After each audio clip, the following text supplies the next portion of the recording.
Oi pessoal, tudo bem? Então a gente vai estar começando agora mais uma aula da Biologia 2, no módulo de Ecologia. A gente vai falar sobre Ecologia de Populações. Semana passada vocês só tiveram aula de Biologia 1, que foi os transportes através da membrana e tudo mais. E eu fiz isso para que vocês conseguissem ficar ali no nível, né, nivelados na Biologia 1. Então essa semana vocês terão aula só da Biologia 2, com questões só de Bio 2, para que vocês fiquem nivelados. A partir de semana que vem eu volto com as duas biologias, tá bom? Esse assunto de ecologia de populações, ele é muito importante, principalmente para o Enem. Ele cai na UERJ também, mas no Enem ele é absolutamente importante, tá? Ele pode cair tanto em ciências da natureza, na biologia, tá? Nas questões de ecologia mesmo, tanto em ciências humanas, em geografia, tá? Então pode cair isso com uma visão um pouco mais geográfica mesmo, uma visão um pouco mais de distribuição espacial. Esse assunto também pode ser cobrado, tá bem? Então, antes de começar falando disso, vamos relembrar como funciona a distribuição dos seres vivos, na verdade, os níveis de organização da vida, né? Começando pelo átomo, que é a menor partícula, de acordo com a biologia, né? A menor partícula dos seres vivos, que vão formar moléculas. As moléculas formam organelas, organelas vão formar a célula, que formam tecidos, vários tecidos formam órgãos, órgãos diferentes constituem sistemas e vários sistemas formam um organismo. Organismos da mesma espécie vão formar populações, tá? E espécies diferentes, organismos diferentes, populações diferentes vão formar uma comunidade. Dentro de uma comunidade nós constituímos o quê? Um ecossistema que vai levar em conta fatores bióticos e abióticos e todo o conjunto de ecossistemas do planeta Terra a gente chama de biosfera. Isso daqui é a primeira aula que eu dei para vocês de ecologia, tá? Uma revisão de tudo isso, de como funcionam esses níveis de organização. Então, essa aula a gente vai estar falando disso e disso. A gente fala das populações e das comunidades, tá? Até um pouco de ecossistemas também. Na verdade, eu intitulo essa aula como Ecologia de Populações só mesmo porque a gente acaba focando muito mais nisso na biologia. Mas, na verdade, eu poderia dizer que essa aula é uma aula de dinâmica de comunidade. A gente vai falar a relação que tem os organismos naquele meio que eles estão inseridos, entende? Como que o meio pode influenciá-los e como que eles podem influenciar no meio, tá bem? Para entender isso, é importante a gente entender bem o conceito de densidade populacional, tá? A densidade populacional, ela corresponde ao número de indivíduos de uma população que vive em uma específica área ou volume. Então, se eu quero calcular a densidade populacional, eu vou pegar uma determinada área e vou calcular, vou levar em conta aqueles indivíduos que estão presentes ali. Então, a fórmula é densidade igual ao número de indivíduos sobre área ou volume. Então, eu estou levando em conta, se eu quero saber qual é a densidade populacional de São Gonçalo, por exemplo. Eu pego São Gonçalo, então ali eu tenho minha área, conto os indivíduos e faço essa relação do número de indivíduos presentes que moram em São Gonçalo, que vivem em São Gonçalo, pelaquela área. Que aí a gente consegue, a partir disso, a gente consegue entender o que a gente chama de demografia, a densidade demográfica, que é se aquela quantidade de indivíduos, né, qual é a relação daquela quantidade de indivíduos com aquela área. Tanto que vocês conseguem entender que em alguns lugares tem muitos indivíduos, né, a população é muito alta para uma área muito pequena. Em outras regiões a área é uma área considerável, uma área pequena, mas com pouquíssimos indivíduos, tá? Tudo isso é importante para a gente entender como esses indivíduos interagem com o meio, certo? Vocês conseguem entender, conseguem relacionar que se eu tenho muitos indivíduos aí em uma determinada área, se eu tenho uma área que foi feita, por exemplo, para 8 indivíduos, se eu coloco 15 ali, isso vai ter problema. Vai ter problema porque vai faltar recursos, vai ter problema porque vai começar a interferir no ecossistema, aí começa a aumentar muito a temperatura, certo?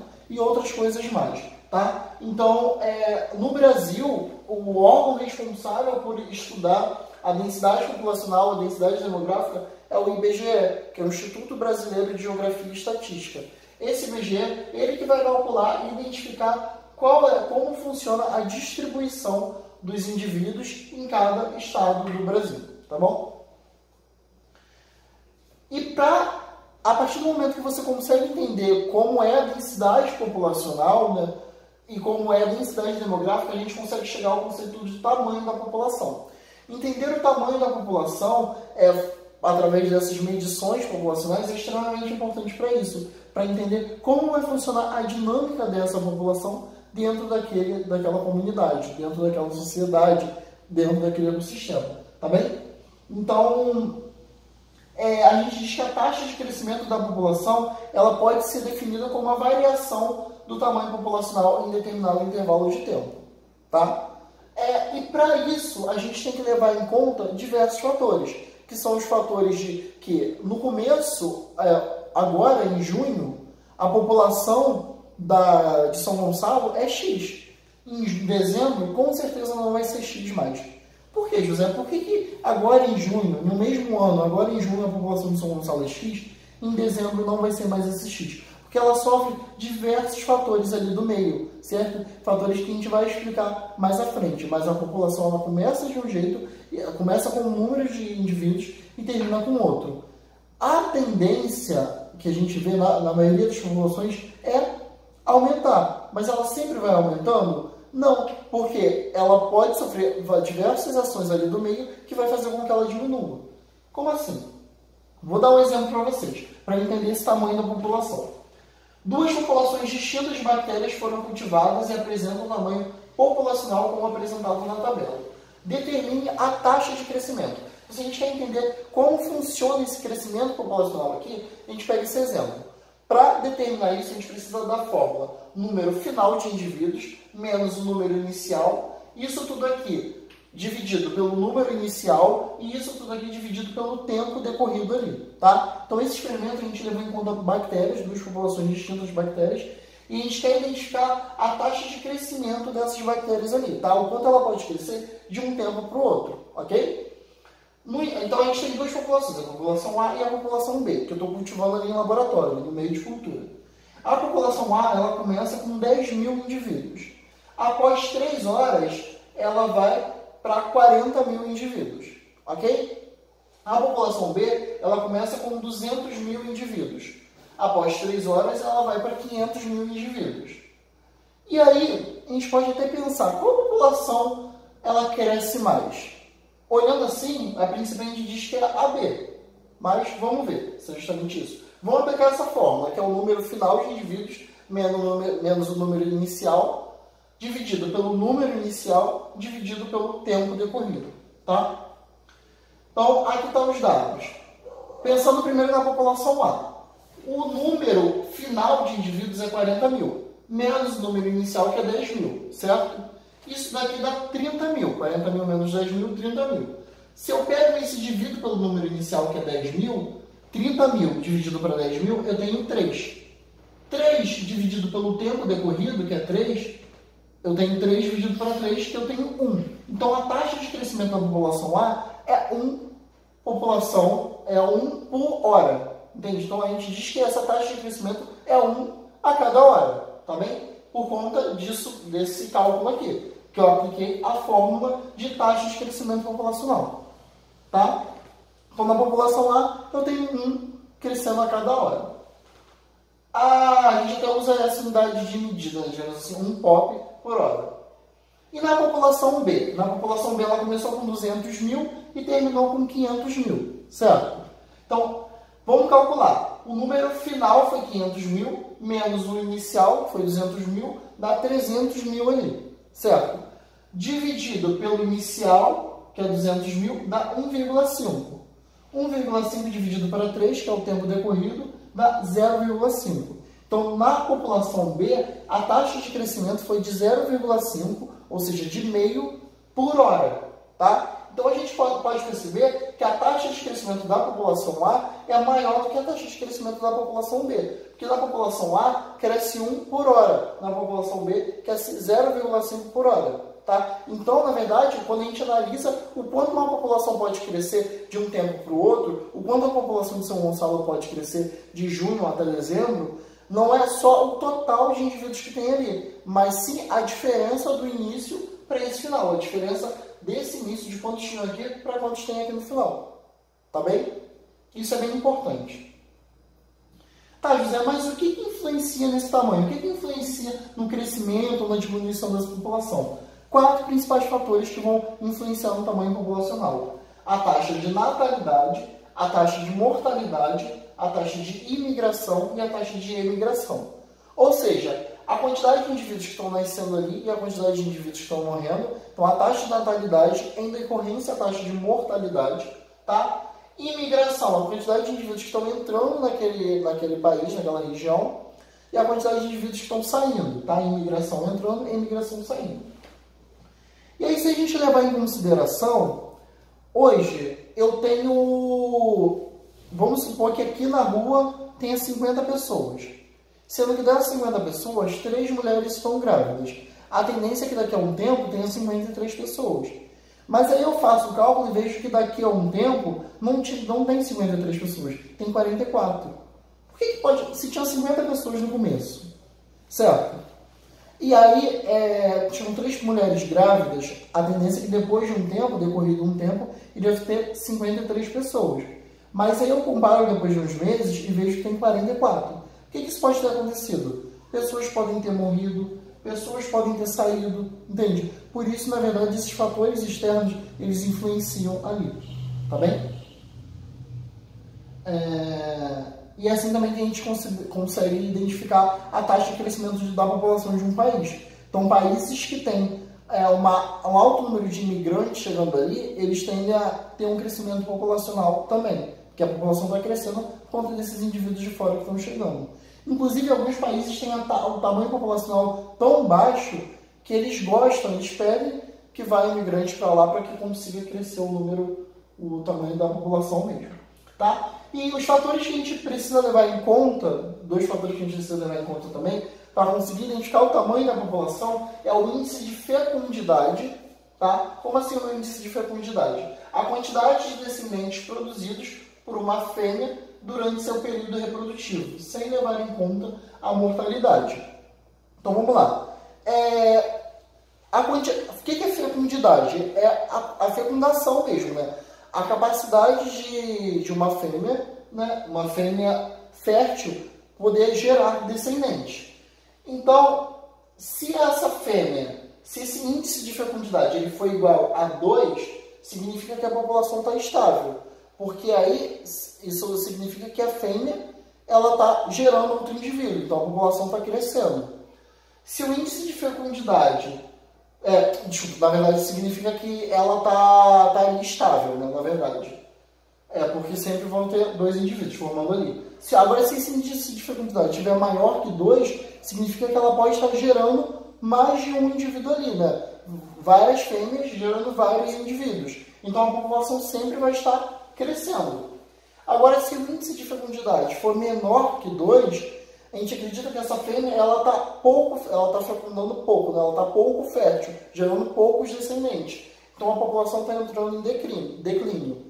Isso é importante para analisar porque eu vou mostrar para vocês depois uma análise etária, porque que em algumas populações crescem muitos indivíduos, nascem muito, tem muitos indivíduos, na verdade, outras têm menos. Porque em algumas populações as mulheres têm muitos filhos, em outras populações as mulheres têm poucos filhos. Estou trazendo isso para a realidade humana, que é como geralmente é cobrado no vestibular. Mas isso vocês podem pegar em qualquer população biológica, tá? Em qualquer comunidade biológica. Pode ser até de outros mamíferos, de aves, de répteis, de invertebrados. O tamanho da população ele vai estar ligado também à taxa de fecundidade. O quanto que vai estar nascendo, o quanto que a fêmea vai estar produzindo ali, tá? E esse índice de crescimento da população, ele vai estar relacionado à taxa de natalidade e mortalidade diretamente. Principalmente, porque quando você quer levar em conta o quanto cresce aquela população, você tem que levar em conta não só quantos nascem, mas quantos morrem também. Não adianta que tem 50, nasceu 10. Vai para 60? Não, porque desses 10 podem ter morrido, sei lá, 15. Pode ter nascido 10 e morrido 15. Então tinha 50 antes e vai para 45 depois.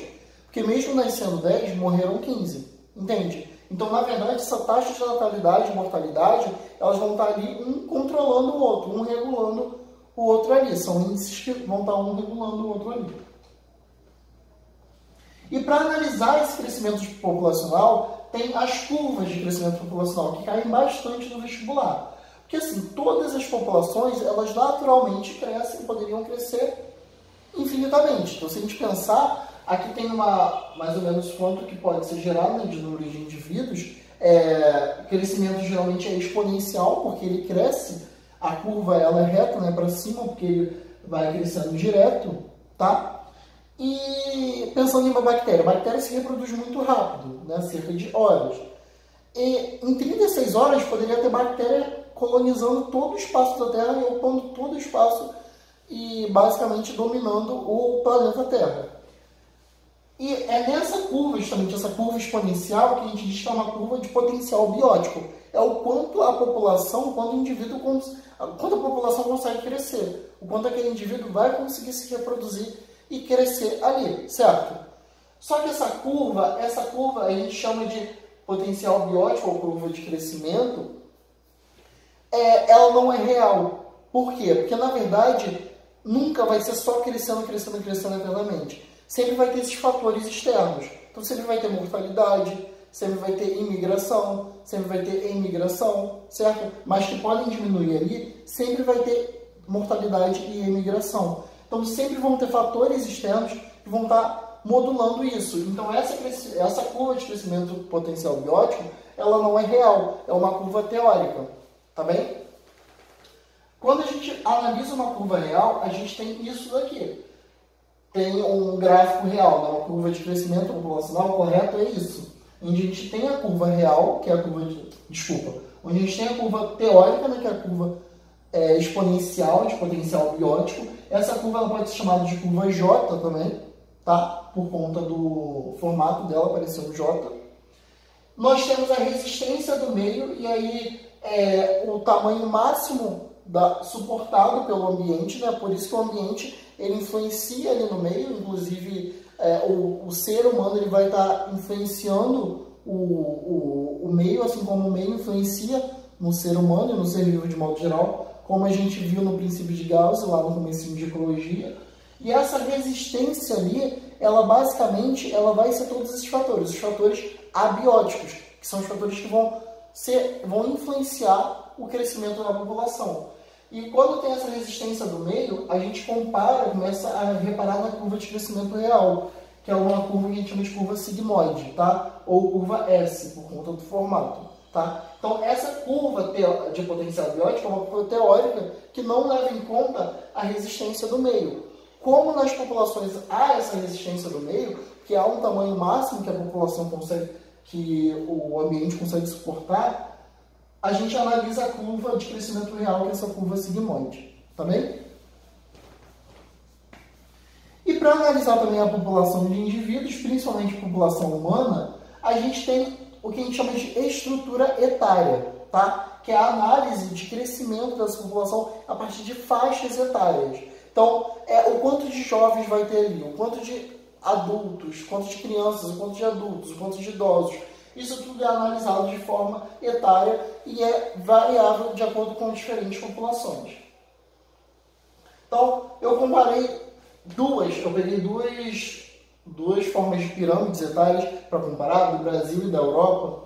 No Brasil, olha só o que a gente tem. Isso daqui é o que a gente chama de pirâmides etárias, tá? Que compara o crescimento da população em homens e mulheres de acordo com a idade, né, e no decorrer do tempo. Na década de 70, o que a gente tem? Aqui é a idade, tá, gente? Aqui vai subindo, aqui desde 0 anos até acima de 90, 80. O que a gente teve no Brasil? Uma quantidade de jovens muito maior do que a quantidade de idosos, certo? O que isso representa para mim?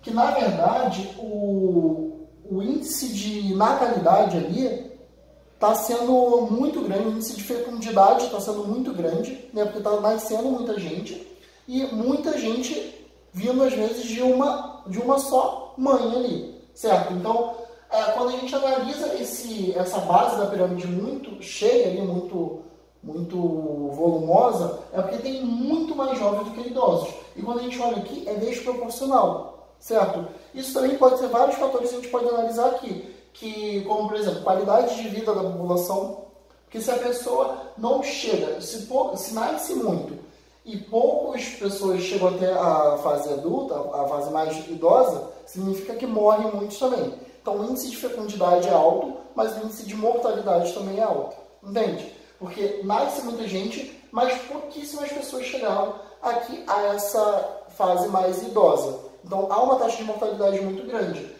E aí, no decorrer dos anos, né, essa é até 2007, não está muito atualizada, a gente percebe que aumenta essa quantidade de idosos, principalmente de mulheres, se vocês perceberem, mas ainda assim a quantidade de jovens é bem maior, é desproporcionalmente maior. Hoje em dia, a gente tem uma quantidade de idosos maior, tá, no Brasil. Em 2007, essa pirâmide está um pouco desatualizada. Hoje em dia, a gente tem um pouco maior. Mas a questão é que o Brasil é um desses exemplos de países subdesenvolvidos, onde é muito comum ter um alto índice de fecundidade, é muito comum nascer muita gente, mulheres ficarem muito grávidas, certo? A gente vê isso em comunidades mais periféricas, onde às vezes uma menina de 13, eu trabalho com educação sexual, né? Eu acho que eu já comentei isso com vocês, e às vezes a gente vai para escolas fazer palestras sobre IST, sobre métodos contraceptivos, e infelizmente a gente chega lá e meio que algumas meninas, de lembro, que já até chegaram e falaram: ah, uma pena, você chegou tarde demais, porque eu já tive filho.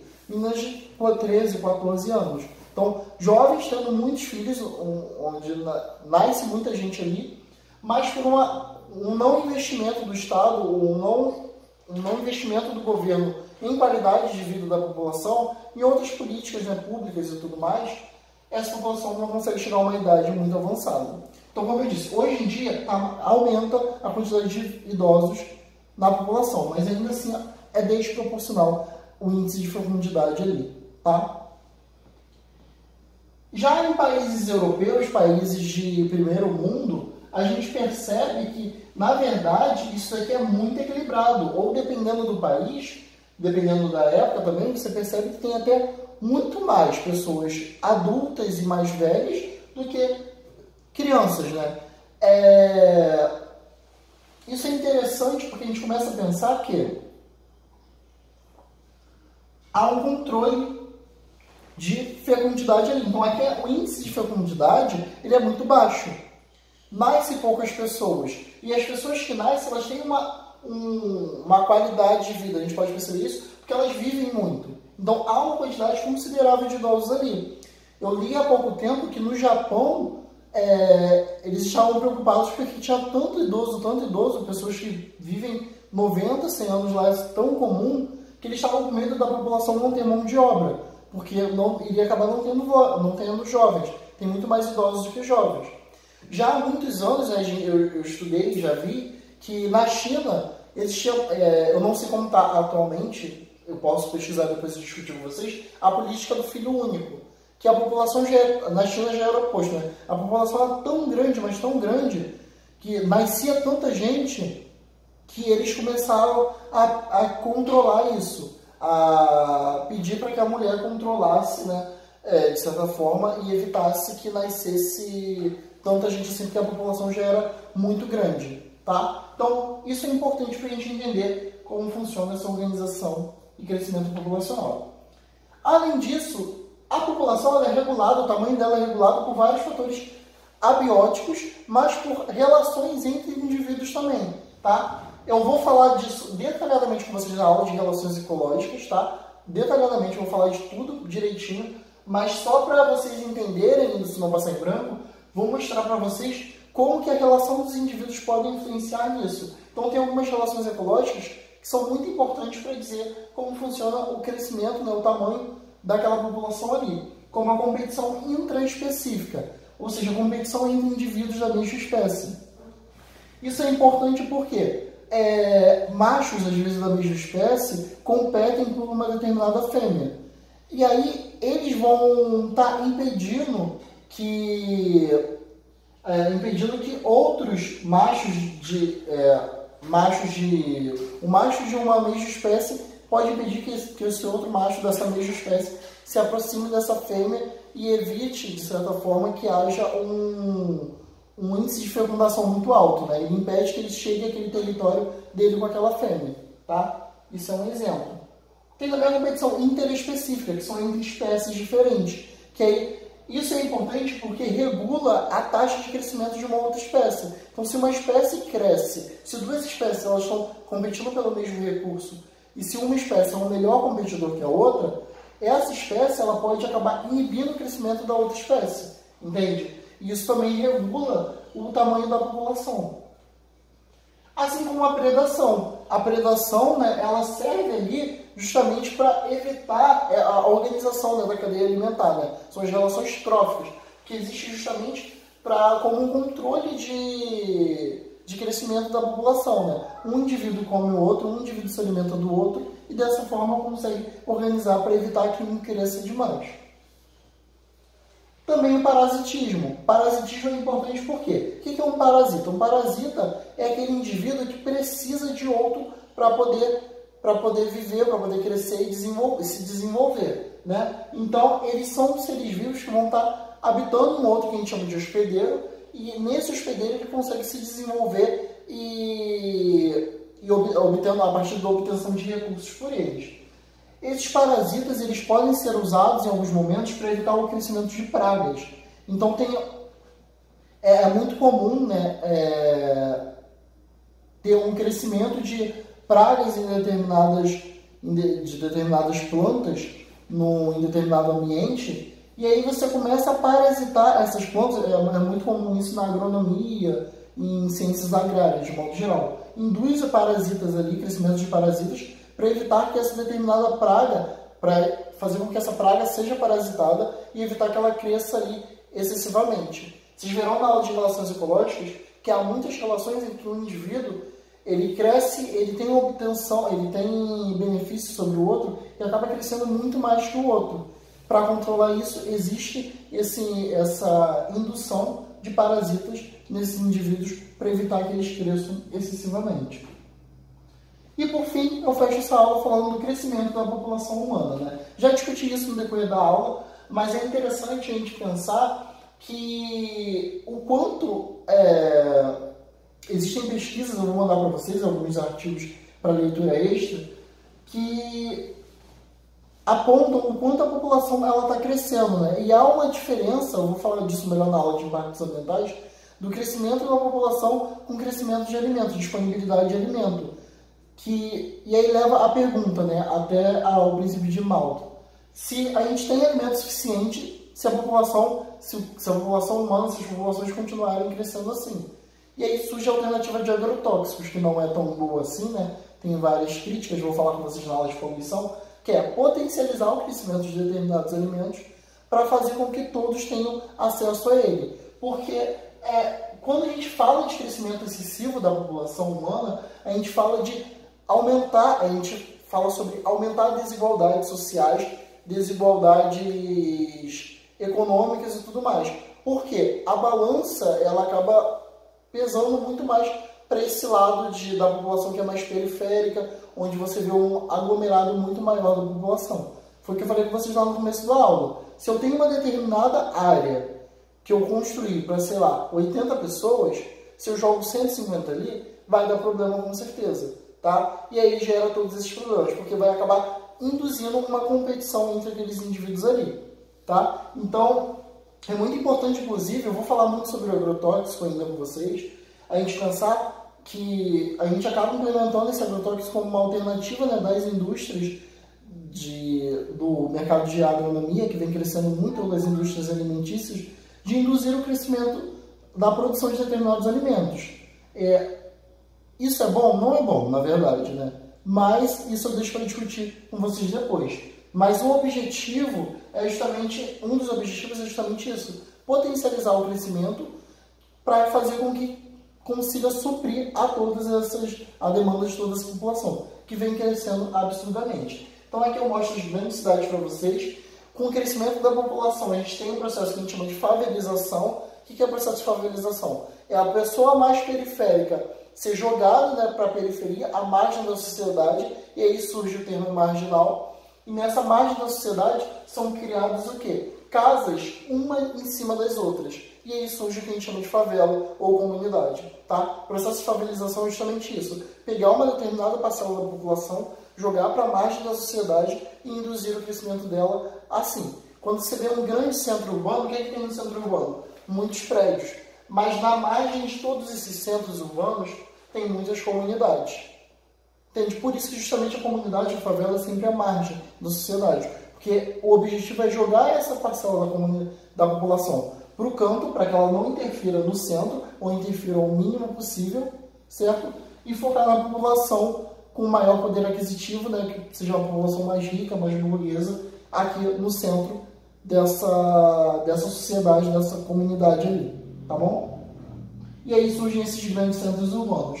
E o que acontece é essa população que é jogada para a comunidade, que é jogada para a margem, ela vai ficar ali? Não, ela tem que migrar para cá porque ela precisa trabalhar.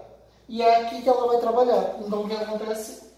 Grandes aglomerações e centros urbanos. Tá? Então, isso é uma discussão muito interessante, mas se deixa a gente falar muito, né? Acaba que na geografia vocês discutem muito melhor disso. Essa aula é uma aula que dá para discutir muita coisa, eu gostaria muito de fazê-la presencialmente, quem sabe a gente volta nesse assunto, mas no momento é que a gente pode, tá, gente? Enfim, vou estar encerrando a aula aqui, espero que tenham entendido. Assistam um vídeo acompanhando o PDF, vou mandar para vocês também uma lista de exercícios, tá? Para vocês exercitarem mesmo, tirarem as dúvidas, e a gente se encontra na live, tá? Beijo grande.